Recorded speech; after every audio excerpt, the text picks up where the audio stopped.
A lua cheia, clareia suas capas. Provisoriamente não cantaremos o amor, que se refugiou mais abaixo dos subterrâneos. Cantaremos o medo, que esteriliza os abraços. Não cantaremos o ódio, porque este não existe. Existe apenas o medo, nosso pai e nosso companheiro. O medo grande dos sertões, dos mares, dos desertos. O medo dos soldados, o medo das mães, o medo das igrejas. Cantaremos o medo dos ditadores, o medo dos democratas. Cantaremos o medo da morte e o medo de depois da morte. Depois de morrermos de medo, e sobre os nossos túmulos nascerão flores amarelas e medrosas.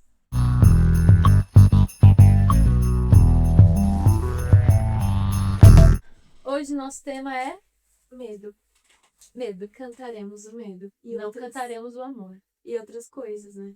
E outros sentimentos ruins. É o lado feio da força. O lado feio da força. Mas faz parte da gente, né? É o yin yang.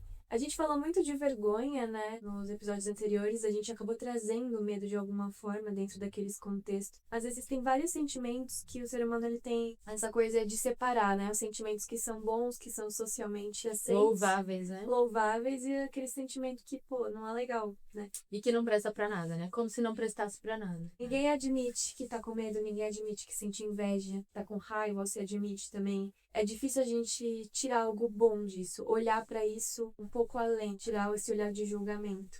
Bem, pra tirar alguma coisa deles, a gente primeiro precisa encarar propriamente, né? Mergulhar um pouco nisso. Aceitar que tem, né? Aceitar. E a gente precisa entender também que não só o medo, né? Existem outros sentimentos, mas o medo, ele é um companheiro da nossa vida, assim, né? Todo mundo tem esse sentimento em comum e a gente pouco fala sobre isso. Como se a gente quisesse esconder mesmo essa coisa. A gente tava até comentando que eu tava comentando em alguma entrevista da Pitty, alguma coisa que ela fala que é muito comum que as pessoas cantem o amor, façam músicas românticas. Todo mundo já amou, todo mundo vai se identificar.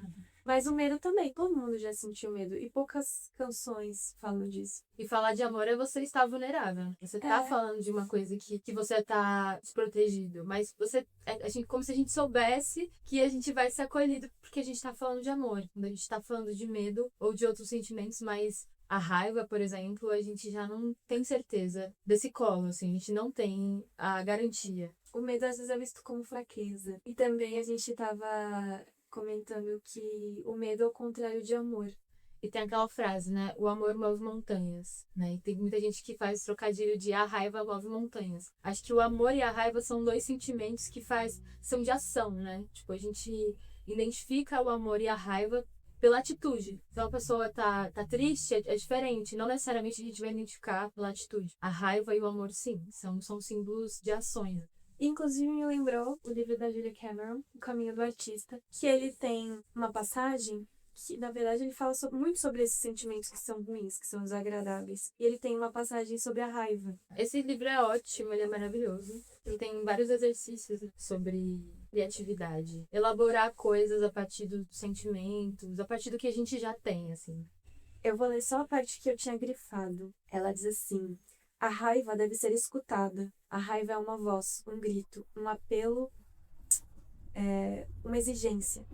A raiva precisa ser respeitada. Por quê? Porque ela é amada. E aí aqui depois eu grifei a seguinte frase: a raiva é nossa amiga. Não é uma boa amiga e nem gentil, mas é muito, muito leal. A raiva não é a ação em si, é um convite à ação. E o medo não, né? O medo a gente encara é um convite à desação, à imobilidade. O assim. reverso. É, o reverso. Pra gente ter coragem de fazer alguma coisa, pra gente ter a coragem de ser quem a gente é, de criar os nossos projetos, elaborar coisas, a gente tem uma ilusão de que a gente tem que ter a garantia de alguma coisa também. Pra eu ter coragem e me arriscar nesse sentido, eu preciso ter a garantia de sucesso, de conseguir finalizar, às vezes, alguma coisa. Então, a gente tem que ter uma garantia. Quando, na verdade, a gente deveria optar pelo caminho, né? Pela questão do movimento, assumir o risco, assumir essa responsabilidade de se arriscar. Tem um vídeo, inclusive, que viralizou uns tempos na internet que fala exatamente sobre isso, da gente assumir o idioma do movimento como unanimidade, assim, como símbolo. E com medo mesmo, né? Que é isso também, não é porque a gente está assumindo o risco que o medo ele vai embora. Isso também não é verdade, mas aquela coisa, né? Eu tenho medo, mas eu tenho mais coragem. E a Júlia fala que quando a gente tá bloqueado em algum momento da nossa vida, é porque a gente se sente mais seguro. Eu tô infeliz, mas eu sei o que eu sou, infeliz. Sabe? Tipo assim, é um lugar de segurança. O medo te coloca... Conforto, né? O medo ele te bloqueia, mas também te coloca nesse lugar de segurança. O medo nesse lugar de desconhecido, né? Tipo, eu não sei onde que eu vou chegar com isso. Eu vou cruzar esse caminho e eu não sei onde isso vai dar. Eu não tenho nenhuma garantia de que isso vai dar certo, de que isso vai dar algum bom resultado ou em algum resultado, de que isso vai causar alguma coisa. Além de, enfim, não saber o que vai resultar, a gente ainda teme por esse caminho de risco, de desconhecido. Inclusive, isso me lembrou um poema que chama O Medo Manda, do Eduardo Galeano. E a gente começou o episódio com um texto do Carlos Drummond de Andrade. E eu queria compartilhar esse do Galeano também, porque eu acho muito... O que a gente leu chama O Sentimento do Mundo. E agora a gente vai ler o do Galeano. Eu gosto muito dele e esse é um dos textos que eu gosto. É assim: a fome alimenta o medo do silêncio que ensurdece as ruas. O medo ameaça. Se você amar, pegará AIDS. Se você fumar, terá câncer. Se você respirar, será poluído. Se você beber, sofrerá acidentes. Se você comer, terá colesterol alto. Se você falar, ficará desempregado. Se você andar, encontrará violência. Se você pensar, sentirá angústia. Se você duvidar, enlouquecerá. Se você sentir, sentirá solidão. Eu gosto desse texto em espanhol. Eu acho que ele é mais bonito. Mas, mesmo traduzido, eu acho que é essa coisa de... Isso é um jeito de você pensar. Tudo tem um risco, né? E esse jeito, quando o medo ele toma conta, é essa coisa que paralisa. Paralisia. Esse texto me lembrou, quando fala aqui dessa parte, se você andar e encontrar a violência, me lembrou do curso que a gente fez, de novo, falando da Shapira aqui.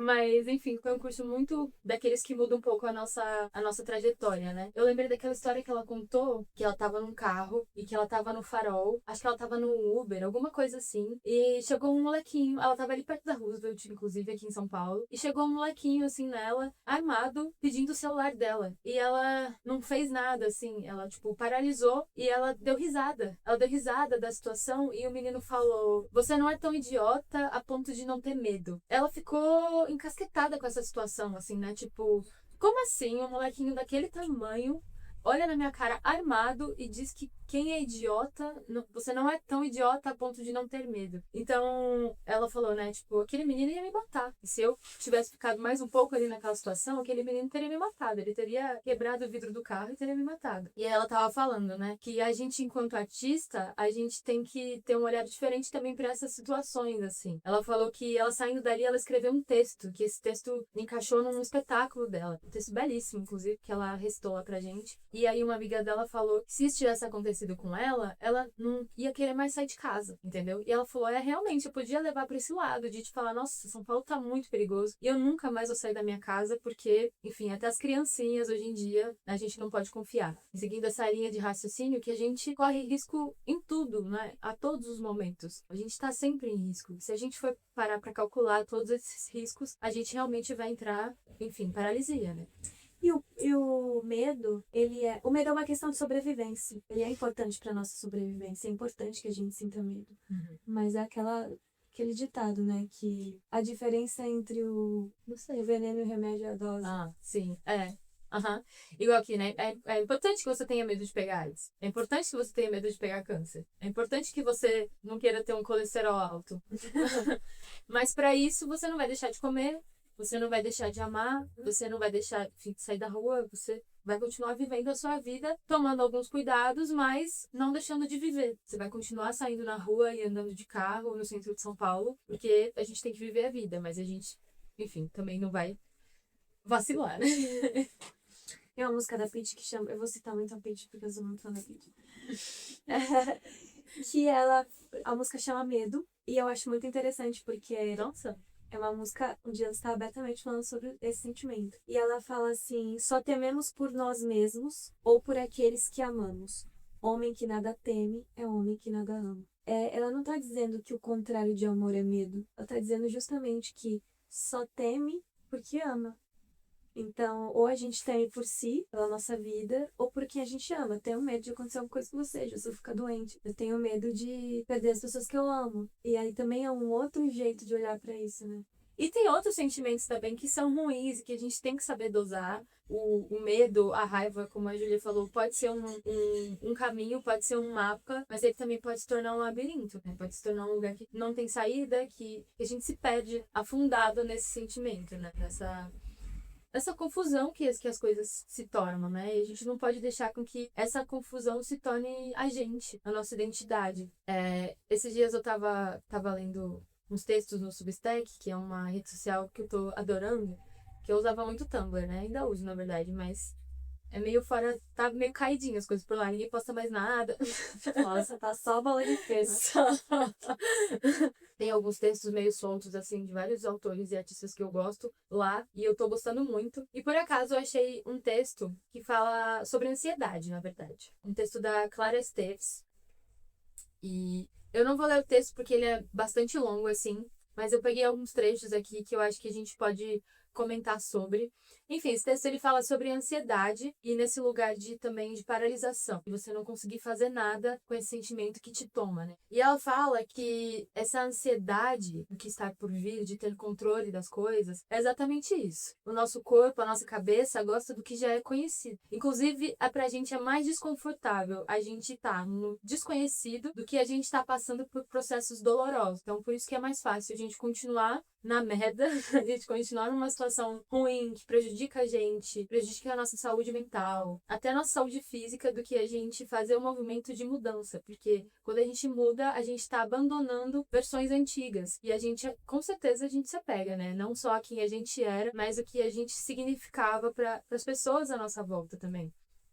E aí fica difícil da gente se desvincular disso. E a gente acha que a gente está se protegendo, mas na verdade a gente só está protegendo um lugar que a gente às vezes nem cabe mais. Ela fala, na verdade, que a gente tem que se conscientizar de que o que é para ser nosso cabe no nosso corpo. Então a gente tem que ter essa consciência de que a gente vai dar conta, né? De que se a gente está crescendo, se a gente está se deslocando por um outro lugar, por outro espaço, é porque a gente também cabe lá. Isso é muito louco, né? Enfim, acho que você tem mais experiências do que eu ainda, nesse sentido de ficar segurando uma decisão, né? Ficar se prendendo mesmo a uma situação. Eu não quero te expor.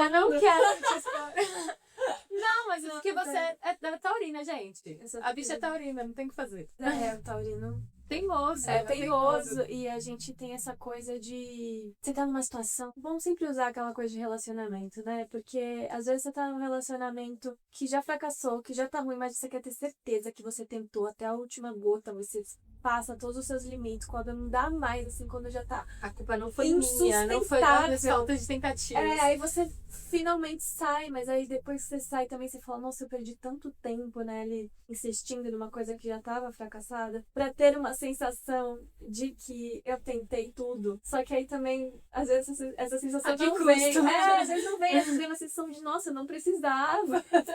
Taurino também tem muito esse medo da mudança, do desconforto, né, porque você mudar é desconfortável. Toda mudança, ela é um desconforto. Taurino é muito apegada, a gente se apega nas coisas, nas pessoas, nas nossas versões anteriores. Tem medo dessa falta de garantia. A gente gosta de ter previsibilidade, de ter segurança. Estabilidade, né?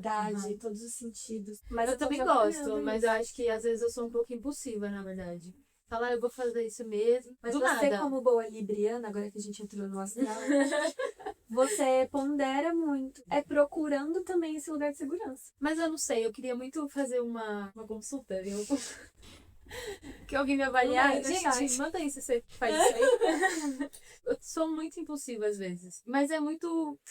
Sabe, quando vem assim alguma coisa, aí eu vou fazer, eu vou lá e faço. E eu não sou assim normalmente, mas às vezes me dá um barato, assim, uma coisa que eu vou lá e eu faço, depois eu falo, mano, que maluca! E voltando uma coisa de relacionamento que você tava falando, a gente tava conversando um pouquinho antes de gravar, e a gente tava falando da coisa de quando a gente termina um relacionamento. Que aí, pra gente se desapegar daquela pessoa, pra gente sair daquela situação e se deslocar e fazer a travessia, a gente começa a se apegar nas raivas. Porque se a gente se apegar às coisas boas, a gente não consegue se deslocar, né? A gente vai continuar naquela situação. E acho que às vezes a gente tinha que lidar dessa forma com tudo na vida, né? Às vezes a gente se coloca mesmo em situações que a gente deveria começar a ter raiva. A criar uma raivinha para que as coisas Vamos pra frente. É o que a gente falou no começo, quando a gente mencionou a Julia Cameron. Essa coisa da raiva impulsionar, ela ser um mapa, né? Ela tá te dizendo alguma coisa. É aquilo, ela nem sempre é a amiga mais legal. Mas ela te dá uma direção. Essa raiva que você tá sentindo É o combustível, vai né? fazer também você desvencilhar daquela pessoa.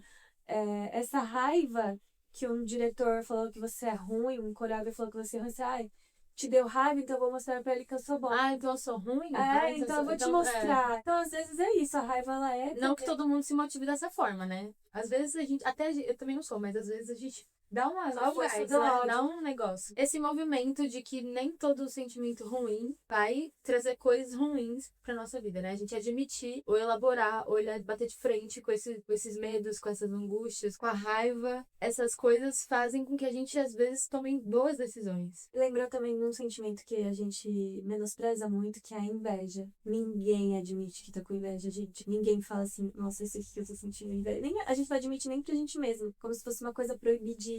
Quando alguém fala disso, a gente se surpreende muito, né? Como assim? Como se fosse uma pessoa do mal. E como se não fosse um sentimento completamente humano. É mais uma. Gente, hoje eu vou estar chata. Recorrente, Eu vou estar chata com a Julia Cameron. Eu vou ter que falar. Prega a palavra dela. Vou ter que empregar a palavra de novo. Gente, eu peguei esse livro aqui pra dar uma olhadinha antes do episódio e eu vi que ele tinha tudo a ver. A inveja é sempre uma máscara para o medo. O medo de não sermos capazes de conseguir o que desejamos. Frustração porque outra pessoa parece obter o que deveria ser nosso por direito, se não fôssemos tão medrosos para tentar. Toma essa. Isso aqui é uma... Caraca! Ela fala da inveja e remete também ao medo. Que a inveja é isso, é você... É como se a gente estivesse olhando outra pessoa tendo a coragem que a gente devia ter. É uma frustração. Eu vou olhar a inveja com outros olhos agora. E assim, lógico, a gente não precisa sair por aí falando, nossa, olha como eu tô com inveja do fulano. Olha como eu tô com medo. Porque não é socialmente aceito, mas é uma coisa pra gente olhar mesmo, pra nossa... Saber identificar, né? Um outro exemplo também de outra escritora que eu queria trazer aqui hoje, mas aí também eu não vou conseguir ler porque são textos muito longos. Eu vou tentar lembrar a história, mais ou menos, do que ela estava falando, mas ainda falando dessa coisa de que os sentimentos ruins às vezes resultam em boas versões de nós mesmos. Amy Scott. Scott? Amy. Ai, gente, em português é como a gente quiser falar. Então, essa diva, ela tava falando, ela contou um relato lá no Substack também, falando que ela sofreu um abuso na infância, e aí ela foi contar isso pros pais dela, ela foi orientada a contar isso pros pais dela, e o pai dela e a mãe não receberam bem. Pior que isso, fingiram que nada tinha acontecido e agiram com a maior indiferença do mundo. E ela fala que nesse momento da infância dela que isso acontece, ela faz uma leitura dessa situação da seguinte forma: ela não pode contar com ninguém. Sempre que ela estiver vulnerável, que ela se sentir ofendida, invasiva nesse sentido, ela teria que contar com ela mesma. Ela seria o suporte dela nessa situação. E aí ela falou que essa situação e que esse trauma que ela passou, na verdade, resultou em que ela fosse uma mulher muito competente, que ela passou a adolescência ganhando prêmios e prêmios de matemática na escola, que ela passou a adolescência sendo capitã de handball, eu acho, de vôlei, que ela ganhou prêmios, depois ela cresceu e ela se tornou independente muito rápido financeiramente. E esse foi o resultado de um trauma, de uma coisa ruim que ela passou. Ou seja, ela se tornou uma pessoa boa.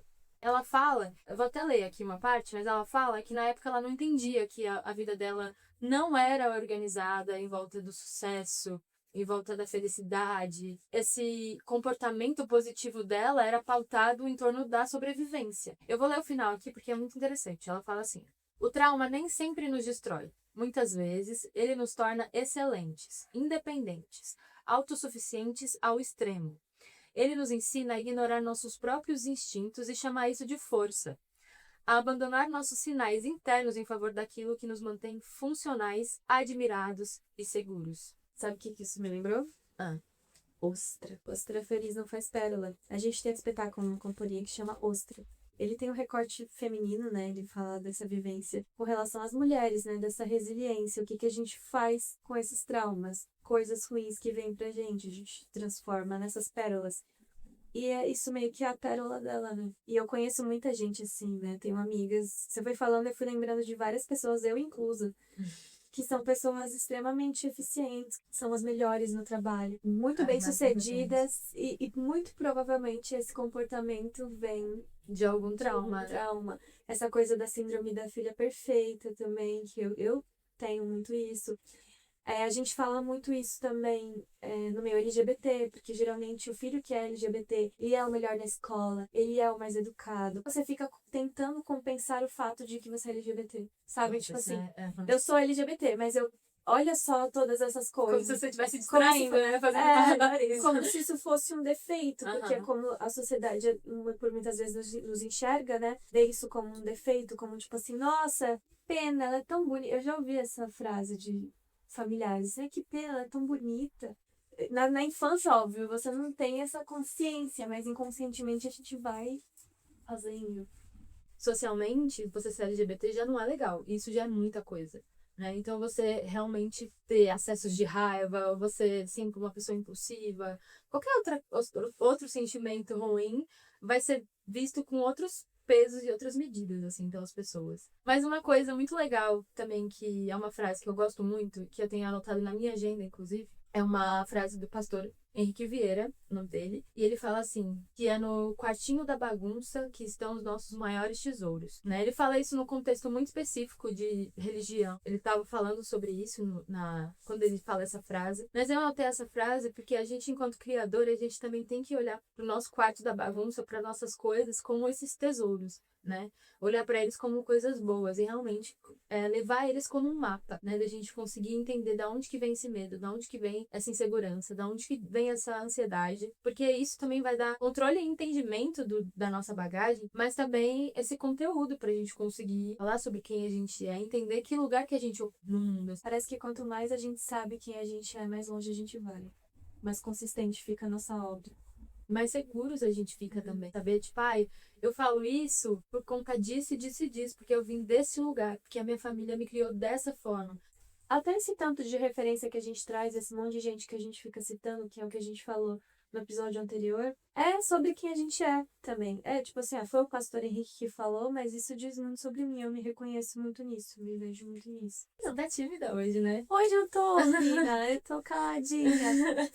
Mas eu tô concordando com tudo. Eu acho que esse assunto também, como uma pessoa ansiosa, eu achei ele muito amplo. E aí você vai falando e eu vou indo pra tantos lugares. Eu acho que rende até mais de um episódio a gente fala sobre medo e coragem. Eu tava lembrando esses dias você falando sobre como a ansiedade atrapalha você a dançar. Posso falar sobre isso? É muito engraçado. Quando a câmera tá desligada, eu sou uma grandíssima tagarela. E aí parece que a câmera liga e eu fico meio... Ai, eu sou tão pequenininha. Ai, eu sou apenas uma jovem camponesa. Eu fico um pouco tímida, apesar de ser atriz. E sobre a ansiedade, é isso. É um pouco de tudo isso que a gente falou. Mas a ansiedade, ela te tira do agora, do presente. Inclusive, o maior ensinamento pra mim da Julia Cameron é que o presente é um lugar seguro. Eu sempre falo essa frase. Eu acho que é a frase que mais me pegou ali do livro. Eu com os meus livros de autoajuda. É um livro de autoajuda que eu li na pandemia. E na pandemia fez muito sentido pra mim. Eu tive um quadro depressivo, enfim. Eu fiz ele à risca. Ele tem vários exercícios pra serem feitos. Eu fiz. E quando você faz ali acreditando e fazendo, é uma coisa que realmente dá resultado. Voltando para o âmbito profissional, eu sou uma pessoa que eu tenho dificuldade, eu sou bailarina, tenho dificuldade de decorar as coreografias. Eu achava, inclusive, que eu tinha TDAH, mas eu recebi o diagnóstico de ansiedade e a minha psicóloga falou que são sintomas muito parecidos. Que a ansiedade, ela não te deixa ficar ali no momento presente. Para você decorar bem uma coreografia, você tem que estar ali plenamente naquele momento, prestando atenção, atenta e tudo mais. Você não consegue estar ali plenamente. E dois, às vezes você está ali plenamente, mas você fica ansiosa em fazer bem aquilo. O sentimento toma o seu corpo, né? Toma Toma o seu corpo e é muito mais cansativo, é muito cansativo. Nesse lugar de sala de aula, por exemplo, eu falo da dança porque eu acho que é o lugar onde tem mais essa pressão de você executar as coisas muito rápido. Ou também quando você tá numa audição, você tem que pegar a coreografia muito rápido, você tem que dar um resultado ali muito No meio de rápido. um monte de gente que você não conhece, meio no de- meio de é. gente que tá avaliando o seu trabalho. E às vezes você precisa ter seu tempo. E eu sou uma pessoa que realmente eu tenho meu tempo pra absorver as coisas, pra assimilar. Mas o tempo do mundo não é meu tempo e aí a gente vive nessa grande guerra. Bom, acho que pra fechar, eu vou trazer também duas frases que eu gosto muito. Uma delas é da minha digníssima Gal Costa, que na verdade a frase não é dela, né? Ela fala, essa frase é do Gil, uma música que chama Com Medo com Pedro, que ela fala assim: Deus me livre de ter medo agora, depois que eu já me joguei no mundo. Então agora não é um momento de ter medo, é um momento também de entender que a gente vai ter medo, mas a gente tem que ir com medo mesmo. E também tem a da Clarice, que é uma clássica que ela fala: depois do medo vem o mundo, né? Eu amo essa frase. E realmente, né, gente, quando a gente decide colher as coisas que chegam também na nossa vida, nesse desconhecido, que é esse caminho, né, de viver, a gente descobre outros mundos, outras coisas que a gente nem sabia que a gente podia ser feliz de algumas formas. É isso aí, galera. Vai com medo mesmo. E se você gostou desse vídeo, o que faz? Gente, a gente tá aprendendo ainda, mas a gente queria muito pedir para que vocês se inscrevessem no nosso canal. A gente tá no YouTube, YouTube, e também a gente tá no Spotify, a gente tá muito chique. Então, gente, segue a gente, apoia a gente aí, curte os nossos vídeos. Tem uma opção no Spotify de você favoritar, Ah, é. não é? O episódio também, se vocês puderem fazer isso, vai ajudar muito a gente para que outras pessoas também conheçam o nosso trabalho. Ah, e se você quiser conhecer mais a fundo do nosso trabalho também, segue a gente nas redes sociais, é Cia Presepada. A gente tem uma loja também com os produtos baseados nos nossos espetáculos, enfim, lá no Instagram vocês vão conseguir ver coisas sobre os nossos espetáculos, quando que a gente tá em cartaz, produtos novos da loja, episódios novos do podcast, tá tudo lá e a gente se vê. Segue a gente. Bye!